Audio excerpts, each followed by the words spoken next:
bienvenue dans ce nouvel épisode de Raconte-moi un mouton. Aujourd'hui, on ouvre une nouvelle série qui est dédiée aux bergères locales. Vous le savez, cette émission, elle a pour but de parler du lien qu'on peut avoir avec nos moutons, et Dieu sait que c'est important, mais je pense aussi qu'il faut vraiment redonner sa place au tissu de liens humains à une échelle locale, plus que jamais. Donc c'est l'objectif de ma démarche. Aujourd'hui, c'est la ferme de Julie qui ouvre cette nouvelle série. Julie, dans sa ferme, elle élève des moutons ouessants. Elle a la même finalité que moi puisqu'elle élève des moutons d'agrément, mais en plus, elle a plusieurs cordes à son arc, dont le travail de la laine que je trouvais particulièrement intéressant. Et en plus, nous avons eu la chance d'avoir la présence de Manon, qui est étudiante à la Centrale Saint-Martin à Londres en design, qui est venue apporter sa patte et sa vision de finalement l'intérêt qu'ont les designers à se reconnecter aux éleveurs. Et encore une fois, c'est une question de lien. Donc c'est absolument passionnant. Je vous laisse avec cet épisode. Je vous joins en description tous les éléments pour retrouver la ferme de Julie. Je vous encourage vivement à aller suivre son travail. D'une, parce que c'est hyper intéressant, et de deux, parce que c'est comme ça qu'on soutient les collègues éleveurs également. Donc je vous souhaite une très belle écoute et j'espère que cette série vous plaira. En tout cas, moi j'ai déjà fait encore une fois une très belle rencontre. Donc c'est juste génial. Et je vous dis à bientôt. Julie, je te remercie beaucoup d'avoir accepté mon invitation pour Raconte-moi un mouton. Si tu veux bien, on va commencer par te présenter. Donc, je voudrais que tu nous expliques ce que tu fais et pourquoi tu as choisi les moutons d'Ouessant. Alors, merci Jordan de m'interviewer aujourd'hui pour parler de mes petits moutons. Donc moi, je m'appelle Julie, ça fait 8 ans, bientôt 9, que je suis éleveuse de moutons ouessants. Donc moi, j'ai 100 brebis mères et après, j'ai toujours une vingtaine de béliers, donc dont mes béliers reproducteurs, mais je fais aussi un petit peu refuge pour ouessants délaissés, tu vois. Oui, mais on m'a parlé de toi il n'y a pas longtemps, justement sur ce point. Donc, je suis au courant. Alors, ma question suivante, du coup, ce serait, tu as beaucoup de néo-adoptants potentiellement quand tu proposes des moutons à l'adoption. Qu'est-ce que tu considères comme important quand une personne vient chercher un mouton? Qu'est-ce que tu préconises comme prérequis avant adoption? Bah déjà, c'est la place, hein. Les moutons, on est un peu sur une généralité. On conseille quand même 2000 m² pour 2 moutons. Il faut évidemment qu'ils soient deux, parce que c'est des animaux grégaires. Je pense qu'on en reparlera parce que c'est vraiment important qu'ils soient en troupeau. Donc la qualité de l'herbe, au moins 2000 m² pour 2 moutons. Une rotation des prairies. C'est vrai que c'est vraiment important. Les moutons adorent avoir cette sensation d'herbe fraîche et pour leur santé, c'est vraiment mieux. Et après, évidemment, un abri, de l'eau, une pierre à sel, une pierre à minéraux. Et j'essaye aussi de voir avec eux s'ils ont bien en tête que voilà, c'est quand même une responsabilité, que les moutons, ils demandent de l'amour, ils demandent du soin. Leur demander aussi s'ils ont bien protégé leur potager, hein, parce qu'il y a des couples qui ont failli se séparer à cause des moutons. Hein. C'est pas pour la paix des ménages. Ouais, donc voilà. Ok. Moi, je trouve ça hyper intéressant, cette notion de surface que tu l'abordes. Du coup, Ouais, je veux t'en ouais. comme c'est l'occasion aussi. Moi, je trouve ça hyper important, cette notion de surface. Et je sais pas si tu observes ça aussi, mais je trouve qu'il marche beaucoup. Moi, quand je les vois se déplacer dans la prairie, en fait, vraiment, il y a un mouvement qui est assez permanent. Tout à fait. Alors moi, dans mon terrain, on voit vraiment les veines. Moi, je vois les veines, donc comme des animaux sauvages, en fait, feraient des passages, tu vois, dans la forêt, les moutons, ils ont vraiment un circuit. Et c'est vrai qu'il y a ce piétinement. Et il y a aussi la nuit, quand ils se posent. Tu vois, et c'est vrai que ces zones-là, en fait, limite, moi j'aime bien ton système de l'avoir rencontré, c'est-à-dire, en fait, la nuit, la journée, il y a un parc où ils sont là, donc finalement c'est un peu un parc, tu vois, de piétinement, de stockage en fait. Clairement. Mais par contre, toute la journée, ils vont se balader, tu vois. Donc ça, c'est intéressant. De toute façon, la rotation des prairies, c'est pour éviter ça en fait. C'est pour éviter finalement, de le dire un peu crûment, mais que les animaux, ils aient les pieds dans la merde, quoi. Tu vois. Oui. Et puis ça déstructure le sol, enfin ça a quand même beaucoup de conséquences. C'est vrai que moi sur mes animaux, c'est des animaux qui sont très légers, donc c'est aussi pour ça qu'ils sont utilisés de plus en plus, tu vois, en dessous des vignes. Déjà parce qu'ils sont petits, donc ils passent sous les rangs de vignes sans abîmer. C'est un gros mouton, il va se frotter aux vignes, etc. C'est aussi les moutons ouessants sont aussi de plus en plus utilisés dans les vergers, en arboriculture, et justement parce qu'ils sont légers, ils tassent pas trop les sols comparé à une vache, un cheval ou des gros moutons. Mais quand même, quand tu fais fais pas de rotation des prairies, que tu as un trop petit espace et tout, bah, au bout d'un moment, en fait, il y a plus de parasitisme, plus de problèmes, les animaux sont pas dans une pâture saine, et du coup, ça se répercute, en fait, sur la santé du troupeau. Oui, puis ça rejoint un peu ce qu'on disait tout à l'heure en off juste avant, c'est qu'en fait, finalement, au-delà de tous ces aspects que tu as évoqués, il y a aussi cet aspect de diversification alimentaire. Oui. Et par rapport à des enjeux sanitaires et de bien-être aussi, c'est vrai que quand on peut offrir cette richesse alimentaire avec une variété dans la prairie, bah c'est génial, quoi. Ouais, pour le coup, moi, j'en suis pas encore. Voilà, ça fait 8 ans, mais j'ai commencé avec pas grand-chose. Et de plus en plus, j'évolue vers mon exploitation rêvée. Et c'est vrai que ma ferme de rêve, c'est une 30aine d'hectares avec de la prairie, certes, mais aussi beaucoup de forêt. Et avec ce passage, en fait, ces animaux qui vont en fait se nourrir dans donc des animaux qui vont se nourrir de ceux qu'ils ont besoin et du coup avec une pâture diversifiée et on l'observe vraiment avec par exemple Thérèse Kohler qui est bergère sanitaire vers Échourgnac et qui elle en fait balade son troupeau tout le temps et elle a très peu de problèmes et même ce qu'on disait c'est aussi pourquoi pas planter des haies fourragères, pourquoi pas planter de la tanaisie parce que du coup ça a des vertus vermifuges, enfin voilà en fait ça serait vraiment adapté, faire un parcours en fait des animaux, on le voit aussi dans les formations en rotation de prairies dynamiques, enfin tournant dynamique, où en fait les animaux ils sont mis sur une petite surface, peu de temps, et ils tournent. Donc c'est-à-dire qu'en fait ils reviennent que 1 ou 2 mois après sur la pâture qu'ils ont pâturée. Et du coup à partir de là, finalement avec cette prévention-là et cette qualité d'alimentation-là, déjà on est autonome, on n'a quasiment plus besoin de fourrage et plus besoin d'aliments. Surtout d'autant plus nous qui faisons des animaux d'engrais,ment donc on n'a pas besoin de les engraisser. Oui, c'est ça, c'est des animaux qui n'ont pas besoin de production, en fait, voilà. C'est des besoins d'entretien seuls. Donc finalement, en fait, on est sur un élevage qui nous coûte peu cher et surtout qui coûte peu à la santé de nos animaux et du coup à notre santé. Enfin, tu vois, c'est ce qu'on disait. Clairement, parce qu'en fait, les aliments, moi je pense que c'est un peu comme nous humains, plus l'aliment est transformé, moins on a une qualité de digestibilité et donc plus on a une création de toxines et c'est ces toxines qui entraînent des maladies derrière. Donc effectivement, on a tout à gagner à avoir une alimentation qui soit la plus naturelle possible et aussi pour nos animaux.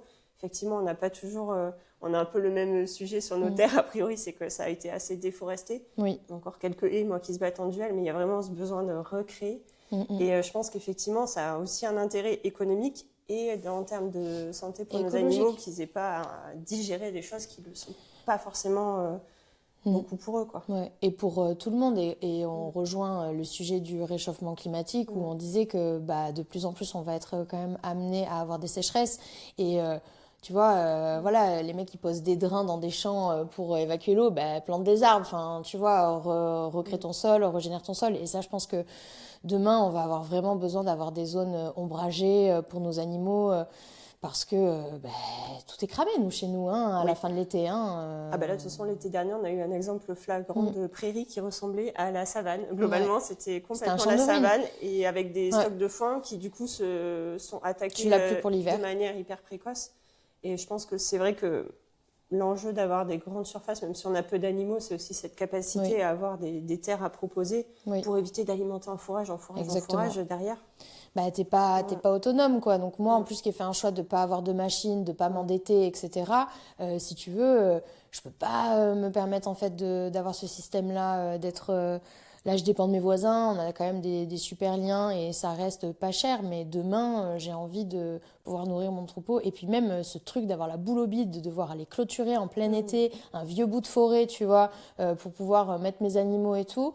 Tu vois, puis après, à l'automne, ça a des conséquences avec les chasseurs. Non, mais tu vois, en fait, voilà, tu vois ce que je veux dire. Et du coup, non, franchement, je rêve d'une vie où c'est vrai, où mes animaux, en fait, auront toujours à manger, quoi. Oui, il y a deux choses qui sont intéressantes. Il y a cet aspect déjà mouton et chaleur. Souvent, ça fait pas vraiment bon ménage. Oui. Et il y a aussi cet aspect que finalement, même nous, en tant qu'éleveurs, plus ils ont de l'autonomie, moins notre charge de travail est grande. Eux, ça leur apporte beaucoup plus de bien-être et nous, en même temps, ça nous réduit notre charge. Donc, en fait, c'est vraiment un combo gagnant-gagnant. Et puis, tu le vois, quoi, un animal qui est enfermé. Là, t'as vu les béliers, quand tu commences à mettre les autres à la lutte, que les autres, ils sont pas, machin. Enfin, le bélier, là, qui tourne en rond comme ça dans son parc, quand tu commences à les mettre là parce que c'est inondé ou parce qu'il n'y a plus rien à manger, de toute façon, donc il faut bien les parquer à un endroit et attendre, les mettre au foin. Tu vois que les animaux, de toute façon, ils vont pas bien, quoi. Oui, puis ils gonflent, mais en fait, c'est pas nutritivement. Non, c'est franchement. Ça nous rajoute éventuellement plus de travail parce qu'il faut les bouger et tout, mais c'est aussi le lien et c'est aussi pour ça qu'on fait ça, quoi. C'est pour qu'ils soient bien Et tu vois, ils nous le redonnent bien. Donc, non, franchement, j'espère qu'on arrivera à avoir des systèmes complètement autosuffisants, quoi.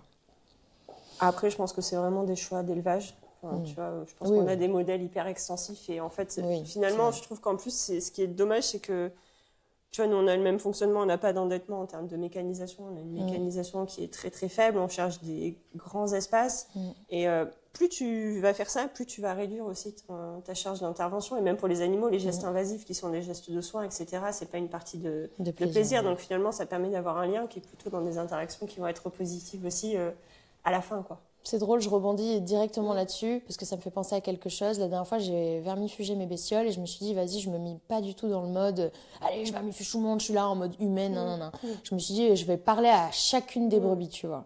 Et en fait, ça a été beaucoup plus doux. Vraiment. Même moi, tu vois, dans l'intervention, dans le coup de les choper, de machin, je les chope, je leur chuchote à l'oreille, je les assois, tac, tac. Et ça s'est fait vachement plus doucement et plus calmement pour nous. Et c'était hyper agréable, du coup, de vivre ça avec mes brebis. Mais c'est ça, en fait, je pense qu'on a à transformer notre regard qu'on a sur les actes de soins. On a cette notion de contention, de praticité humaine qui est importante parce qu'en tant qu'éleveur, Oui, oui. quand on travaille la Quand terre, t'as plus de dos, on charge, on t'as le plus de voit, dos. on marche les deux comme. Ouais, ouais. C'est compliqué, quoi. Mais en même temps, il y a besoin de cette performance physiologique pour l'éleveur. Ouais. Mais en même temps, on a fait des systèmes qui sont très pratiques humainement, mais qui le sont Pas pour beaucoup les moins animaux. pour les animaux. Et je pense qu'en apportant de la douceur, on se facilite aussi vraiment ouais. la vie. Et avec les chevaux, on fait beaucoup de medical training. Enfin, on a déjà ces pratiques qu'on fait beaucoup. Et en fait, il y a Qu'on plein le de ferait choses pas avec les moutons. qu'on ne fait pas avec les Ouais. moutons parce que c'est un mouton. Et en fait, Ouais. c'est dommage. On en parlait Ouais. aussi, c'est que on a vraiment à changer notre regard sur cette case ruminant globalement. Oui. Et gros herbivores que sont les chevaux qu'on a déjà Oui. passé dans la case compagnie. Je pense que les moutons, ils glissent quand même tout Oui, doucement. on est sur des nacs, hein, on est sur les nouveaux animaux de compagnie quand même. C'est ça, hein, avec clairement. toutes les dérives Surtout nos potentielles. races là, Oui, Nez du Kirkos, Valais, Côté Ouessant. Mignon, etc.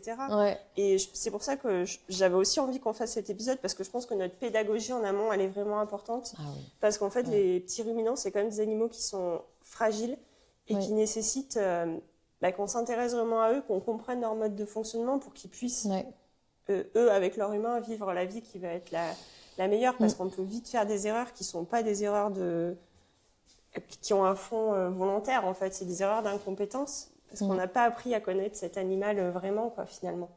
Alors que franchement, comme on le disait encore tout à l'heure, c'est que finalement quand tu les observes et que tu laisses un peu ton cerveau d'humain et que juste tu es dans l'observation réelle de ces animaux, franchement tu les comprends vite, quoi. Enfin, tu vois, t'arrives vite à comprendre. Et moi c'est ce que je dis souvent aux particuliers qui sont un peu stressés, tu sais, au début, comme tu disais, je fais énormément de pédagogie avant que les animaux aillent chez les particuliers, même avant, après, pendant. Pédagogie, on est là. Et tu vois, c'est marrant, je leur dis, vous inquiétez pas, au bout de 3 semaines, un mois, vous allez les observer, vous allez comprendre. Tu sais, le moment où ils vont manger, hop, après ils repartent, ils se posent, ils ruminent, hop, ils repartent. Le moment, l'endroit qu'ils préfèrent aussi, tu vois. Et en fait, en les observant, ça va quand même vite. Et tu vois vite que c'est des animaux intelligents, tu vois. Mais je pense qu'en fait, c'est ça, c'est pas tant d'avoir la pression de se dire, je vais tout faire parfait pour l'animal, etc. C'est vraiment d'avoir cette curiosité d'aller vers lui et après, on le connaît. Mais c'est le prérequis, pour moi, c'est de passer vraiment du temps avec eux et de les considérer et pas de se dire je vais le parquer dans le jardin et puis tout va rouler. Parce que ça dépend de ce qu'on veut construire. Il va tondre et puis basta, quoi. Mais c'est ça. Et puis tu vois, c'est cette notion en ce moment qu'on voit beaucoup. J'ai fait un truc sur le roi Merlin, genre tu cliques et tu fais venir des moutons en tondeuse. C'est pas... Ah si. Après, c'est quelqu'un qui vient, qui se déplace, etc. avec ses moutons. Mais moi, ce que j'aime pas, c'est qu'on donne ce côté un peu, tu loues ça comme tu louerais une tarière, quoi, en fait. Et je trouve que ça dénature un petit peu la considération qu'on peut en faire. Et on dit beaucoup, les moutons sont des tondeuses écologiques, mais il y a quand même des nuances à apporter là-dedans, quoi. Ouais, là-dessus, tu sais, moi j'en suis revenue parce que j'ai fait de l'éco-pâturage pendant 1 an. Donc c'est-à-dire que je louais mes animaux pour entretenir des terrains d'une industrie, enfin d'une entreprise. Je devais entretenir 4 hectares, donc en plus je passais par une autre boîte qui faisait tout l'administratif. Bon, déjà c'était pas toujours financièrement intéressant finalement pour moi. Et surtout, en fait, je me suis rendu compte que je perdais le lien en fait avec mes moutons et que là-bas c'est pareil, tu peux jamais vraiment faire comme tu veux parce que tu peux pas clôturer comme tu veux, enfin voilà, il y a des contraintes. Pour moi c'était très difficile. Après que ça comment dire, que ça arrondisse les fins de mois de certains éleveurs, tu vois, de pouvoir mettre des animaux, que ça agrandisse aussi le terrain de pâturage et tout. Franchement, je suis vraiment pour que les moutons aient ce rôle-là, tu vois, sur les espaces, surtout les espaces escarpés et tout, Bien tu sûr. vois, les humains n'y arrivent pas à aller, ou justement prévenir les incendies et tout. Je pense que on devrait, tu vois, avoir vraiment cette mentalité-là de polyculture élevage, tu vois, dans les arbres et tout. Vraiment, je pense que c'est important. Mais malheureusement, comme dans tout système capitaliste où on l'observe, et ben t'as des dérives. Et j'ai pas envie de citer de personnes, mais il y a des très gros éco-pâtureurs en France. Et c'est un peu l'usine, tu vois. Et là, du coup, on tombe dans la dérive de ouais, c'est juste une tondeuse. Et je prends encore un exemple, désolé, j'en ai trop, mais l'exemple des panneaux photovoltaïques où en fait, greenwashing à fond, les mecs ils réfléchissent pas en fait à quel sol, quel ci, quel ça. Ils mettent des panneaux solaires, déjà ils rasent des forêts, ils mettent des panneaux solaires et après ils te mettent des moutons dessus pour dire wouh. Et en fait, si tu veux, les terrains, t'as de la fougère, t'as rien. Donc en fait, t'as des animaux qui crèvent la dalle sur des endroits, je sais pas si t'es déjà allé, c'est carrément, t'entends un espèce de bruit comme ça. Oui, puis en plus, les champs de cet ordre-là, pour les animaux qui sont très sensibles, c'est compliqué Si aussi. tu veux, c'est un truc, c'est lunaire, tu vois. Et moi, je suis allée chercher des bêtes là-bas et franchement, c'était un cimetière, c'était un mouroir, tu vois. Et du coup, voilà, c'est toujours, on reste quand même avec des animaux. Faut pas tomber dans la dérive de c'est juste un outil mécanique pour tondre. Faut pas non plus tomber dans la dérive dans c'est un animal de compagnie, je le mets chez moi, je lui mets une couche, il est à côté du radiateur, il est tout seul avec 3 chiens et tout va bien, tu vois. Donc ça reste un animal de ferme avec qui on peut avoir un lien vraiment amical. Tu vois, moi j'aime bien utiliser le mot mouton-chien parce que je l'ai vu, j'ai des animaux, j'ai des moutons qui sont des moutons-chiens, mais ça reste un animal qui a besoin d'être dehors, qui a besoin de pâturer, qui a besoin d'être avec d'autres congénères. Voilà, c'est un animal quand même dans la nature, quoi. Ouais, moi, c'est un peu l'inquiétude que j'avais avant d'avoir des nez noirs du Valais, c'est que ce côté peluche, j'avais très peur. En plus, il y a beaucoup de gens sur les réseaux sociaux, notamment américains, tu vois, avec le nez noir, pareil, comme tu dis, qui est en bas du canapé, etc. Ouais. Après, on a tous notre vision, etc. Mais je pense qu'une vie de mouton épanouie, c'est celui qui respecte ses besoins éthologiques, en fait. Tout à fait. Et bon, après, chacun y verra son chemin. Mais moi, personnellement, je suis pas du tout pour ça. Et justement, il y a cet aspect aussi sur les nez noirs hyper toilettés, etc. Mais tu vois, il y a quand même ce côté aussi, à un moment donné, c'est des moutons. Donc, bon, là, moi, tu vois, il y a peut-être une demi-mesure à avoir, mais ils sont pleins de picots parce qu'ils sont dans une prairie qui est assez sauvage. C'est pas grave, en fait. Est-ce que ça lui pose problème dans sa santé et tout? Clairement, lui, il s'en fout. Pas du tout. Tu vois? Tu dois surveiller qu'il n'y ait pas des parasites, des choses comme ça, mais pour le mouton, il s'en fout. Donc, je pense qu'il faut quand même faire attention à tous ces aspects-là. À ses dérives. C'est ça. Pour donner un peu de... Parce que dans la communauté, j'ai pas mal d'éleveurs, à titre professionnel, ou des personnes qui font ça par passion aussi. Est-ce que dans les problèmes que tu rencontres avec les moutons, soit des problèmes de santé ou autre, qu'est-ce que tu as rencontré et qu'est-ce que tu conseillerais? Qu'est-ce que j'ai rencontré? En tout cas, chez les Ouessants, il y a eu un moment où j'avais pas mal de problèmes ORL, tu vois. Ok. Tu sais, des moutons avec des yeux qui blanchissent ou des yeux qui coulent. J'ai eu quelques toussotements, des trucs comme ça. Alors, ça peut être dû à plein de choses. Moi, je suis quand même en plein vent. Il n'y a pas d'arbre et je suis en plein vent. Bon, pourtant, pour des Ouessants qui normalement ont l'habitude de se prendre les embruns, mais bon, bah là... voilà. Après, ça peut être, tu sais, le foin, tu vois, le foin d'une mauvaise qualité ou mal stocké ou je ne sais quoi. À un moment donné, j'ai eu un peu ces problèmes-là, mais pareil, ma gestion d'élevage, elle n'était pas optimum, tu vois. J'ai que 8 hectares, je fais ce que je peux. Il y a eu des moments où j'ai dépanné des personnes, j'ai eu plus d'animaux. Enfin, tu vois, il y a... j'ai pas non plus toujours des conditions d'élevage qui sont optimum, donc du coup, ça se répercute. Après, voilà, il y a plein de manières... en préventif aussi d'éviter ça. Mais bon, franchement, dans l'ensemble, ça va. Oui, c'est quand même une race assez rustique. Ouais. Moi, je les connais pas trop, Ouais, les ils sont Ouessants, mais je rustiques. pense que c'est une race. Oui, qui tu vois, reste il y a rustique, beaucoup de gens qui parlent de poitrine, de ci, de ça. Moi, j'ai très peu. Ouais. Ouais, des fois, je peux avoir une poussée d'eczéma sur des agneaux, tu vois. Je leur mets du paste argile, l'argile, et puis ça passe tout seul. Je désinfecte. Franchement, je suis quand même... Enfin, par rapport au nombre que j'ai quand même peu de problèmes. Sur ma gestion des reproductions, pareil, tu vois, j'évite que des petites de moins de 2 ans, en fait, mettent bas. Donc, du coup, tu vois, les premières mises bas, les premiers parts, des fois, je dois aider un peu, mais en général, ça se passe bien. Tu vois, c'est tout ce bien que sûr. j'ai mis en place en amont qui fait que j'ai de moins en moins de problèmes, je pense. Ok. Et justement, on peut peut-être parler de laine, parce que j'en ai pas parlé jusqu'à présent, et je sais que tu t'y intéresses. Coucou Manon. Les Ouessants, c'est une tonte par an, c'est ça? Ouais, Ok. les Wessanges, les thons, mois de mai, juin, juste avant l'été. Ok. Une seule fois par an. Et du coup, potentiellement, qu'est-ce que tu fais de cette laine aujourd'hui? Alors, ben moi, ça fait donc 8 ans que j'élève les petits moutons récents. Donc, mon activité principale, c'est vraiment la vente d'agneaux et d'agnelles Ok. en compagnie. C'est vraiment, voilà. Après, j'ai des entreprises qui m'en achètent, des particuliers, même des mairies. Donc, Bien sûr. tu vois, après, voilà, je vends à qui en veut, j'ai envie de dire, Oui. qui en veut et qui a les conditions Oui, d'accueil on est d'accord. nécessaires. Voilà. Et après, tout le volet, on va dire, pédagogique avec les enfants, Ok. et notamment sur la laine. Donc, j'ai déjà fait des formations éthologie du mouton à justement des gens qui veulent se former, des particuliers ou des entreprises. Je fais des événements, donc je me déplace sur les marchés, les foires locales avec mes animaux, je montre un peu ce que je fais. Et la laine, ça a toujours été un de mes objectifs. Donc je me suis un peu formée au filage. Franchement, c'est pas trop mon truc. Je pense qu'il va falloir que j'attende d'avoir à peu près 80 ans pour avoir la patience de m'y mettre. Mais ça viendra. Et après, sinon, par contre, j'ai testé le feutre. Donc j'ai déjà fait une formation avec Feutre Formation France à Montbrun-Bocage. Et là, du coup, j'ai eu la chance de faire aussi une formation avec Laurence la feutrière à Échourgnac, du coup, la filature que Thérèse Kohler a créée avec moult personnes qui font beaucoup de choses sur la laine. Et donc, du coup, moi, tu vois, pour les animations basiques avec les enfants, je vais faire une petite boulette de laine feutrée au savon et on va faire un porte-clés. Mais ce qui est intéressant, c'est de leur expliquer tout le travail de la laine qui est en amont, c'est-à-dire de l'animal jusqu'au pull tricoté.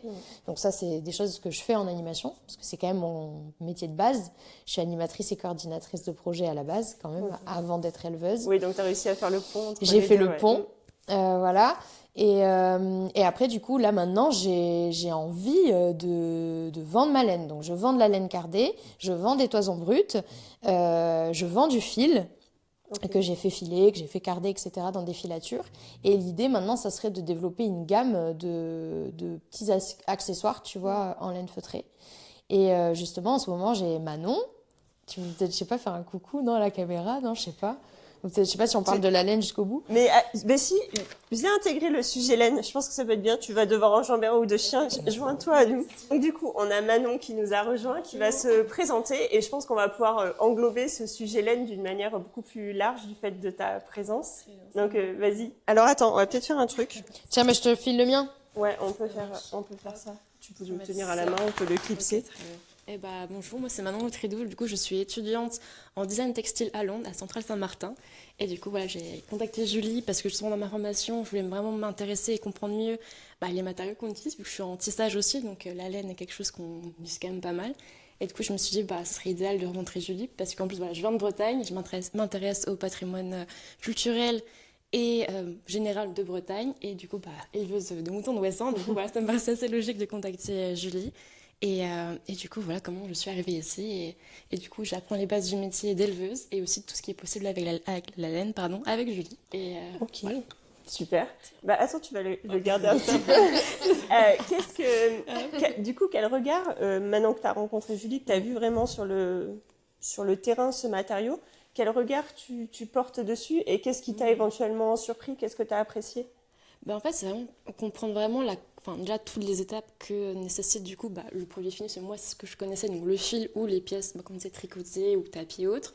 Et en fait, c'est vraiment tous les enjeux qui sont en lien avec ce domaine que je n'ai pas du tout appris dans ma formation, et alors qu'il me paraît vraiment nécessaire avec tout ce qui se fait actuellement. Et que justement, en fait, je trouve ça cool le lien qu'on peut créer justement entre du coup des éleveuses, comme toi ou comme Julie, et puis justement après, moi en tant que designer, qui va être bientôt mon métier dans quelques années, comment justement on peut travailler ensemble pour non seulement promouvoir ce beau matériau, et aussi en même temps transmettre des valeurs super intéressantes, et voilà, juste même faire découvrir au monde qu'est-ce que c'est, comment on peut l'utiliser, qu'il ne faut pas jeter, parce que j'ai entendu dire que la laine n'était pas très valorisée en France, donc il y a un gros truc à faire, et ça, je trouve ça trop cool que tout le monde collabore ensemble, non seulement les éleveurs, les gens qui font la filature aussi, cet esprit-là de cohésion entre différents métiers, je trouve ça super chouette, et du coup voilà, j'apprécie de voir que y a pas mal de choses possibles, et c'est cool en tant que jeune designer, futur designer, que voir que y a du monde, et c'est trop cool quoi.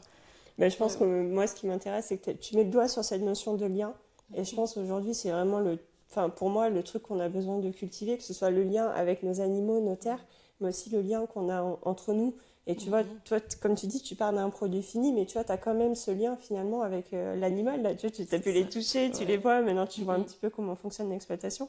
Et je pense que dans l'appréhension que tu en as en tant que futur designer, c'est hyper intéressant. Et maintenant, ce qu'il faut qu'on arrive, c'est que les consommateurs, les personnes qui achètent, aient vraiment ce truc. Et on parlait des pulls irlandais, tu vois, par exemple. C'est ça. Moi, je trouve que c'est des super beaux objets, quoi, tu vois. Ah, carrément. Et nous, on a perdu ce truc de cette joie du pull que tu sais que tu vas garder pendant super longtemps. Et je trouve ça hyper excitant de me dire que demain, tu peux avoir des produits où tu as vraiment ce lien. C'est trop joli, quoi. Complètement, puis souvent il y a une belle histoire. Par exemple, pour les pulls irlandais, il y a tout un aspect culturel, du coup. Enfin, c'est génial, puis souvent aussi, il y a vraiment un lien intergénérationnel, parce que du coup, il y a une certaine transmission des techniques, et c'est ça qui est en fait incroyable, et qui m'a aussi beaucoup plu, qui me plaît beaucoup dans ce milieu. Enfin, du coup, c'est tout ce qui est en lien avec la laine. C'est trop chouette. Ok, et du coup, là, tu es encore étudiante, c'est ça? C'est ça. Ce serait quoi ton envie pour la suite? Et ben en fait, je pense que déjà apprendre un maximum, donc vraiment me faire la main, on va dire ça, en tant que designer. Et après, idéalement, déjà j'aimerais revenir en Bretagne. Et justement, je sais pas si je vais créer ma marque ou autre, mais en tout cas, j'espère vraiment intégrer des valeurs comme les vôtres qui sont vraiment chouettes et je pense qu'ils sont nécessaires à ma propre échelle. Comment, je sais pas encore, ça sera dans vraiment quelques années. Mais en tout cas, essayer d'aller dans cette direction et voilà, en tout cas, ouais. Ok, hyper cool, ça donne trop envie. Est-ce que tu as autre chose que tu as envie de dire sur la laine, sur ce que tu as vu de chez Julie C'est intéressant d'avoir un regard extérieur en fait. Complètement, je dirais en tout cas à tous les curieux du coup d'un point de vue du coup designer artistique de vraiment tenter parce que justement on a pu rencontrer aussi un super artiste qui un peu une balade un peu L'atelier, donc c'est une galerie qui s'appelle Bobart qui vient d'ouvrir à Castillon-la-Bataille. Et du coup, c'était sympa parce que cet artiste, en fait, on s'est rencontrés dans son café associatif, dans son atelier. Et du coup, il s'est intéressé à la laine. Et là, tu vois, il va essayer de la tester pour ses sculptures, etc. Donc, en fait, c'est un matériel c'est vraiment illimité, tout ce qu'on peut faire. Et tu vois, même là, avec la laine feutrée, pour moi, on peut difficilement faire plus écologique, en fait, que de la laine feutrée. Là, si tu veux, on a une sacoche entière, il n'y a que de la laine, de l'eau et du savon et de l'huile de coude. Non, mais enfin, c'est beau. Non, mais ouais, point. C'est clair. C'est la fin de ma phrase, quoi. Tu vois, et ça, je trouve ça incroyable. Et on peut plus jeter 100, 200 kilos de laine par an, même si ça part en paillage et tout, quand même, c'est dommage, quoi. Ouais. Quand tu vois les dérives encore, on va encore parler de dérives et c'est encore même pire. Enfin, tu vois, tout ce qu'il y a avec la fast fashion, c'est pas possible en fait que les marques soient encore sous le diktat de la pétrochimie, quoi. Enfin, alors que nous, on a de la laine ici à foison, du lin, du coton, enfin, on pourrait faire plein de choses, du chanvre, voilà quoi. Non, c'est clair. C'est clair. Bon, du coup, j'ai une dernière question. En fait, toutes les deux, on a la particularité de faire du mouton d'agrément, ce qui nous positionne dans dans une sphère un peu bizarre, parce que finalement, on produit pas de viande ni d'alimentation aujourd'hui, mais en fait, dans notre vie de tous les jours, on a un travail d'agriculteur finalement. Tout à fait. On fait naître, on gère nos rotations de terrain, on gère nos parcelles, on gère les soins des animaux, on gère l'alimentation. On a un aspect de commercialisation, de communication. En fait, on a la vie d'un agriculteur, mais on a juste le produit fini qui est un petit peu différent. Et moi, j'aimerais t'entendre là-dessus, parce que notamment dans un contexte qui est challengeant en ce moment, d'un point de vue agricole. Moi, j'aimerais entendre ton point de vue là-dessus. En plus, on est toutes les deux des femmes. Donc, tu vois, on a quand même une position, je ne sais pas, toi, quand tu fais des rencontres avec la Chambre d'agriculture ou d'autres sphères, X ou Y, c'est quoi ta position là-dessus? Et en quoi, pour toi, c'est quand même, je pense, un positionnement qui est hyper intéressant par rapport aux enjeux qu'on voit actuellement? Déjà, je vais te dire une des premières phrases qu'on m'a dites quand je me suis installée sur mes 2 hectares en plein milieu du Pinot et du Cognac en Sud-Charente-Maritime. Donc, je suis une femme, je suis bordelaise et j'arrive là-dedans avec des moutons qui servent à rien. Non mais, parce que c'est ça, mais vous les élevez pourquoi? Pour la laine? Enfin oui, pour la laine, mais en fait personne te dit ça. Tu vois, même quand tu vois les cases de la MSA, il y a marqué viande ou lait. Oui, bien sûr. Et moi, tu sais, je suis là, je crée ma case et je leur mets éco-pâturage laine. Non mais voilà, tu vois. Et donc déjà, rien que ça, en fait, t'existe pas. Voilà. Pour le coup, moi j'ai essayé au départ de faire le PPP et machin et tout ça, j'ai essayé et en fait pour moi c'était beaucoup trop contraignant. Si tu veux, je quittais déjà le monde associatif où en fait les demandes de subventions, les nanis, les nanas, c'était déjà trop, tu vois. Moi faire un dossier de 50 pages pour avoir 3 ballons de foot pour des gosses en animation, si tu veux, c'était déjà, tu vois, j'étais déjà fatiguée de ça. Donc en fait j'ai fait 100. J'ai touché peut-être deux années la PAC en 8 ans. J'ai jamais touché ni la DGA, ni je ne sais quelle aide, tu vois, dans le domaine agricole. Donc en fait, j'ai toujours fait comme ça. Ce qui me permet d'être libre, hein, de Oui, ne bien pas sûr. avoir de compte à rendre et tout. Ce qui fait que du coup, mon business a mis plus de temps, hein, évidemment, à se mettre en place. Mais moi, ça ne me dérange pas. Je suis super fière d'être une femme aux commandes de ça. J'ai toujours cru que j'avais besoin d'hommes pour gérer mon élevage. Et en fait, je me rends compte que non. Voilà, je pense que mon positionnement, il est clair. Et aujourd'hui, j'arriverai plus à faire demi-tour. Voilà. Ouais, donc c'est une bonne conclusion au terme de ces, de Tu ces vois 8 ans. Donc là, demain, enfin, tu tends à aller vers ton projet de ferme rêvée sur On espère, ouais. plein d'aspects. Donc je Ouais. pense que c'est tout ce qu'on peut vraiment Mm. te souhaiter et plein de produits à Ouais. base de laine. On espère, ouais, Ouais. vraiment. J'ai vraiment envie de trouver le temps de créer là-dessus parce que j'ai plein d'idées et que justement ce que j'aime dans mes moutons, c'est que moi j'ai des animaux qui sont au standard de la race du mouton sang, validés par le groupement des éleveurs de moutons sang. J'ai des animaux qui sont confirmés, etc. Mais en fait, de m'être passionnée de la laine et de m'être passionnée pour ces animaux, j'aime la diversité de coloris qu'il y a. Et il y a certains coloris qui ne sont pas acceptés au standard, mais c'est vraiment un choix que je fais en toute transparence, hein, même pour les personnes qui achètent chez moi et tout. Ils le savent, je le dis, le Gémeaux le sait. Voilà, c'est ok. Mais je fais des animaux de couleur qui, du coup, on peut plus dire que c'est des moutons ouessants, hein, si vous voulez. C'est des mini moutons colorés, mais par contre, ça, pour travailler la laine et tout, moi je trouve ça génial parce que t'as pas besoin de teindre ma laine. Pour moi, j'ai déjà. Et puis, c'est des couleurs qui sont brutes, qui sont naturelles, et je trouve ça magnifique. Et même moi, la laine pleine de suin qui pue et tout, je suis là, oh, mais regardez, comme c'est magnifique, quoi, tu vois, c'est clairement. trop beau. Et même hier encore, tu vois, j'avais mal au dos, j'étais en train de feutrer et tout, mais pourtant j'étais encore en train de m'extasier sur ce matériel. C'est incroyable, ça devient solide, c'est hypoallergénique, c'est thermorégulateur, non mais tout, ça a tout. Il y a tout. Mais je Donc pense que voilà. ça fait partie de la beauté des moutons. Ouais. Bon, ben, en tout cas, merci à toutes les deux d'être venues jusqu'à moi. Vous allez contribuer, j'espère, à donner envie aux gens à s'intéresser aux moutons et à la laine. Et puis, pour la suite, ben, on se retrouve dans un prochain épisode. Merci. Merci à toi.